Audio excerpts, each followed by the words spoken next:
وكذلك أوحينا إليك روحا من أمرنا ما كنت تدري ما الكتاب ولا الإيمان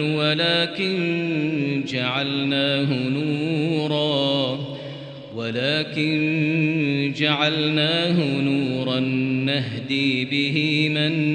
نشاء من عبادنا وإنك لتهدي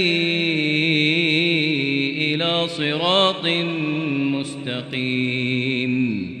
صراط الله الذي له ما في السماوات وما في الأرض ألا إلى الله تصير